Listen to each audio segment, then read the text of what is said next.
La mesure de savoir si vous apprenez quelque chose n'est pas de savoir si cela vous a semblé évidemment vrai au premier abord. J'ai grandi à New York et dans le Bronx. Et mon premier ciel étoilé était celui du planétarium Hayden, juste de l'autre côté du parc. Et les lumières se sont tamisées, les étoiles sont apparues. J'ai été enchanté par l'immensité de tout cela. Et par le fait que nous ne connaissions pas toutes les réponses. J'étais attiré par l'inconnu. Et on ne peut pas être scientifique à moins d'être à l'aise avec ce qui est inconnu. On ne peut pas exiger des réponses à tout, ce n'est pas comme ça que fonctionne la découverte. La plupart du temps, sur nous sommes déconcertés. Et quand un journaliste dit que les scientifiques doivent repartir de zéro à cause d'un nouveau résultat qui vient de sortir, il ne comprend pas ce qui se passe réellement chaque jour. Nous vivons sur la planche à dessin, sans nous prélasser, les pieds sur le bureau, sûrs de maîtriser l'univers. Non, si vous êtes un chercheur scientifique, vous essayez de comprendre des choses chaque jour. Et l'immensité des inconnus, à ce moment-là, je me suis dit, je veux participer à cela. L'une des choses que nous savons grâce à la recherche en psychologie, ainsi qu'aux aspects pratiques de la conduite d'expériences scientifiques, c'est que l'un des niveaux de preuve les plus faibles que l'on puisse invoquer est le témoignage oculaire. Ce qui est étrange car c'est l'une des formes de preuve les plus élevées devant un tribunal, ce qui me dérange énormément. Donc si vous venez d'un laboratoire à une conférence scientifique et que vous dites « ceci est vrai », nous demandons « comment le savez-vous » ? Parce que je l'ai vu. Eh bien, c'est vraiment la fin de votre exposé, et vous partez simplement. Et ensuite, nous disons « revenez quand vous aurez un enregistreur graphique » ou « donnez-moi simplement quelque chose qui n'a pas besoin de passer par vos sens », parce que vos sens sont parmi les pires dispositifs de collecte de données qui existent. Et la science n'a pas atteint la maturité. La science moderne n'a atteint la maturité que lorsque nous avons eu des instruments qui étendaient nos sens ou les remplaçaient. Et Galilée, ce n'est pas un hasard si nous avons la science moderne telle que je l'ai décrite. L'expérimentation, la vérification, ces tactiques, ces méthodes et outils ont commencé avec Galilée et Francis Bacon. Et Galilée était vers 1600. C'est à cette époque qu'ont été inventés le microscope et le télescope. Ce n'est donc pas un hasard que tout se soit réuni à ce moment. Donc maintenant, nous avons des personnes qui sont en train de mourir, qui reviennent à la vie et qui rapportent des expériences mentales.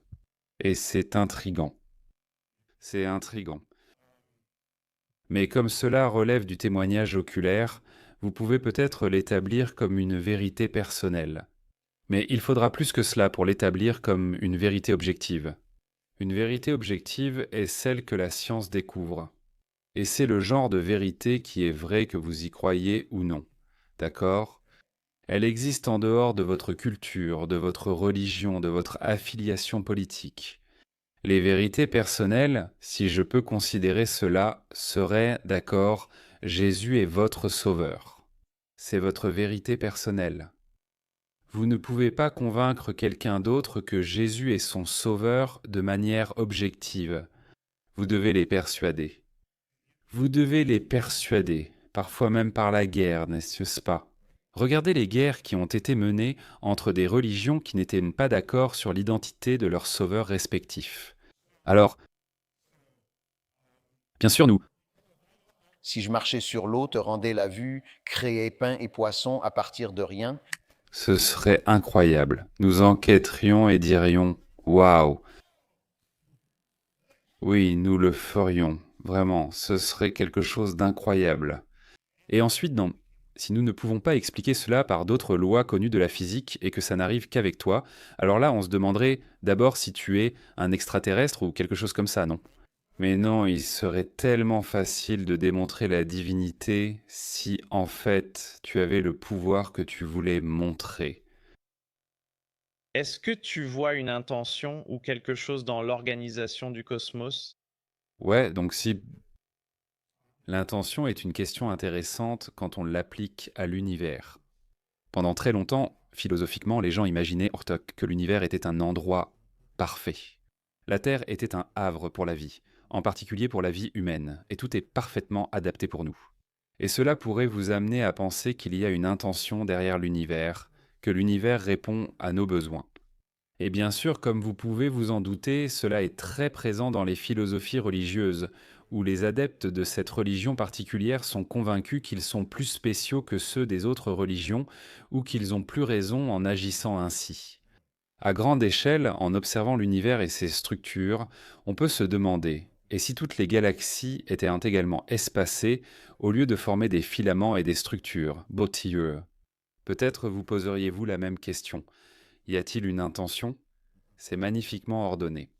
Demandez-vous s'il existe une configuration de l'univers où vous ne vous poseriez pas cette question. Parce que s'il n'y en a pas, alors la question ne vise en réalité aucune réponse unique. Si quoi que ce soit que vous voyez là-dehors vous semble ordonné, alors vous devez poser la question de façon à pouvoir la rejeter si la situation était différente. Maintenant, les gens qui disent que la Terre est un havre et tout ça, les archives fossiles disent le contraire. 87,8% de toute la vie ayant existé est aujourd'hui éteinte. Ce n'est pas le signe d'une planète qui aime la vie. C'est le signe d'une planète qui veut que la vie fiche le camp. C'est l'anti-refuge. Nous sommes en vie non pas grâce à cela, mais malgré cela. Tsunamis, séismes, tornades, ouragans, sécheresses, inondations. Chaque année, ils tuent des milliers de personnes. Des milliers. Tu es en train de me plomber le moral. Je n'ai pas fini. Sans parler des impacts d'astéroïdes. Ils ont éliminé les dinosaures il y a 65 millions d'années. La Terre est dans une galerie de tir. Tu veux dire qu'il y a une intention? Oui, c'est de nous tuer. Voilà ton intention. Donc plus tu observes l'univers, moins il semble y avoir une intention délibérée. Sur cette note optimiste, nous allons devoir. Tu veux être optimiste? Donne-nous un quand l'astéroïde arrive? Oui. Si nous avons des gens qui rejettent le monde scientifique et que l'astéroïde se dirige vers nous, ils feront plusieurs choses. Prier, certainement. Ils fuiront l'impact et achèteront du papier toilette et de l'eau. Et alors que si vous aviez des scientifiques et des ingénieurs parmi vous, quand l'astéroïde arrive, vous vous demandez comment puis-je le dévier? Deux visions complètement différentes de votre destin. Donc si je vous déprime en disant qu'il y a une catastrophe qui va nous tuer, j'aimerais vous remonter le moral en disant qu'il se peut que les innovations en sciences et en technologie soient la seule chose qui puisse nous sauver de... Nous-mêmes. Tu m'as remonté le moral. C'est tout à fait vrai. Alignez 1000 personnes et donnez-leur une pièce. Et tout le monde a dit « lancez la pièce ». La moitié a eu pile, l'autre face. Ceux avec pile, asseyez-vous. Il reste environ 500 personnes. Faites-les lancer la pièce. La moitié obtient face, 250 s'assoient. Il reste deux groupes. Refaites. Passez de 250 à 125, puis à 60 à 30, à 15 à 8 à 4, puis à 2. À 1, d'accord? Dans cette expérience, ce n'est pas impensable. Cette personne qui a survécu à cet exercice a obtenu face 10 fois de suite. Maintenant, voici ce que font les journalistes. Ils vont voir cette personne et lui demandent « Comment vous sentez-vous » Eh bien, je savais que j'avais ressenti l'énergie de face à mi-parcours et je la sentais vraiment. Et moi, mon sens, est-ce qu'ils ont demandé à quelqu'un d'autre s'il avait ressenti l'énergie de face? Non, ils ont seulement interviewé ce type-là. Tu trouves des excuses, je n'ai pas fini. Attends, donc... Cette personne dit « Eh bien, j'ai eu de la chance d'obtenir face 10 fois de suite. » Eh bien, à chaque fois, en fait, chaque fois que vous faites cette expérience, quelqu'un va obtenir face 10 fois de suite. Vous demandez si c'est un univers particulier où cela s'est passé? Non. Non, à cause de la nature de cela, du fait que vous avez 1000 expériences qui se déroulent en permanence, il y en aura toujours une où quelqu'un obtiendra face 10 fois de suite à chaque fois que vous faites cette expérience. Cela ne le rend pas spécial. Ce n'est pas parce que quelqu'un obtient face 10 fois de suite à chaque expérience. Donc vous êtes dans un univers où cette chose étrange se produit au début, et vous voulez ressentir toute l'énergie de face à ce sujet. Et je dis que dans un multivers, il pourrait y avoir 999 univers où cela ne s'est pas produit. Vous étiez là quand c'est arrivé et voulez un crédit spécial. Je ne vous l'accorderai pas.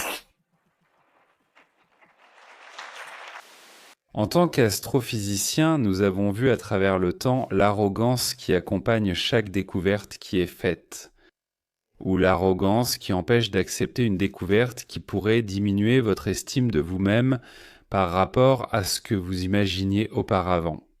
Parmi elles, où est la Terre? Est-elle au centre de tout?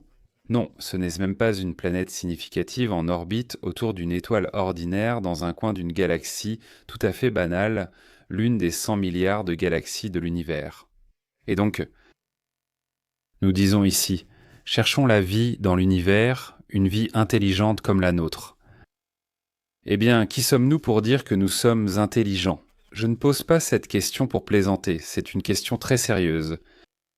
Nous nous définissons comme intelligents d'une manière qu'aucune autre créature ne peut égaler.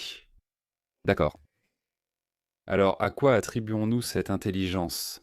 Si vous regardez le génome, prenons le chimpanzé. Je suppose que c'est un parent très proche de nous. Et nous avons quoi? Plus de 90% d'acides désoxyribonucléiques identiques, indiscernables. Le chimpanzé ne construit pas le télescope Hubble, ni ne compose de symphonies.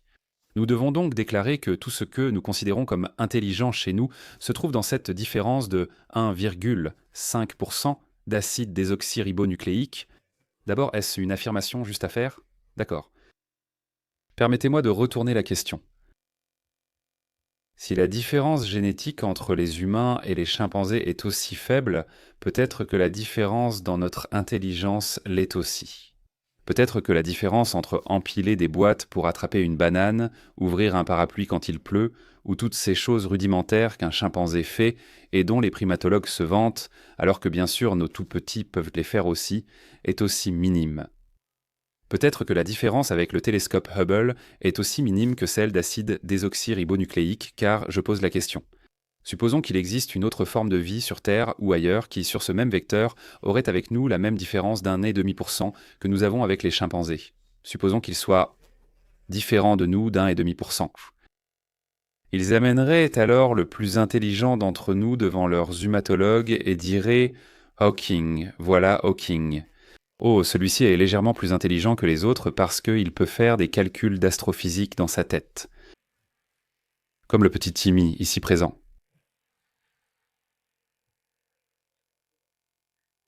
Alors je me demande si nous ne sommes pas simplement des idiots balbutiants en présence d'une espèce à peine plus intelligente que nous. Donc, qui sommes-nous pour affirmer, premièrement, que nous sommes intelligents et que nous cherchons d'autres êtres au moins aussi intelligents que nous, avec qui parler? Y a-t-il une autre espèce sur Terre avec qui nous pouvons communiquer? Pouvons-nous avoir une conversation avec un chimpanzé qui a un acide désoxyribonucléique presque identique au nôtre? Je ne crois pas qu'on puisse dire « Quel film veux-tu voir ce soir ?» On n'a pas ce genre de conversation avec un chimpanzé. Pourtant, d'une certaine manière, nous voulons croire qu'un extraterrestre sur une autre planète, qui n'est même pas basé sur l'acide désoxyribonucléique, et même si c'est le cas, il ne nous ressemble en rien, que nous pourrions communiquer avec lui.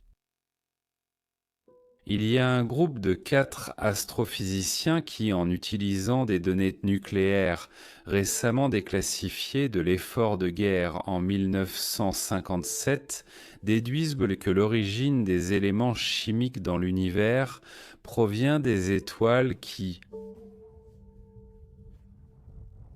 fusionnent l'hydrogène en hélium, puis en carbone, en azote, en oxygène dans leur cœur, dans les creusets que sont leurs noyaux. Et ces étoiles ont ensuite explosé, dispersant cet enrichissement à travers la galaxie, de sorte que la génération suivante d'étoiles possède les ingrédients nécessaires pour former des planètes, et que ces planètes possèdent les ingrédients nécessaires pour créer la vie. C'est la découverte que nous sommes non seulement poétiquement, mais littéralement de la poussière d'étoiles. Nous ne faisons pas que simplement vivre dans l'univers. L'univers est vivant en nous. Et cela, pour moi, est le plus grand cadeau de l'astrophysique moderne à la civilisation. C'est presque spirituel. Quand je sors et regarde le ciel, je ne me dis pas que je suis petit dans l'espace et le temps. Oui, c'est vrai, mais regarde comme tu es grand. Tu es fait des mêmes éléments, des mêmes ingrédients qui ont créé ces étoiles. C'est un sentiment de sens et de but qui, pour moi, n'a pas d'égal. C'est le résultat cosmique avec lequel je vis et que je célèbre chaque jour. Les découvertes cosmiques font la une des journaux du monde entier depuis qu'elles existent, depuis que nous avons des télescopes. Et donc, je pense qu'il y a quelque chose de profondément inné dans notre envie de lever les yeux vers le ciel et de nous demander quelle est notre place dans l'univers. Et c'est un privilège pour moi d'en avoir fait ma profession et de faire ce que Carl Sagan disait. Quand on est amoureux, on veut le dire au monde entier.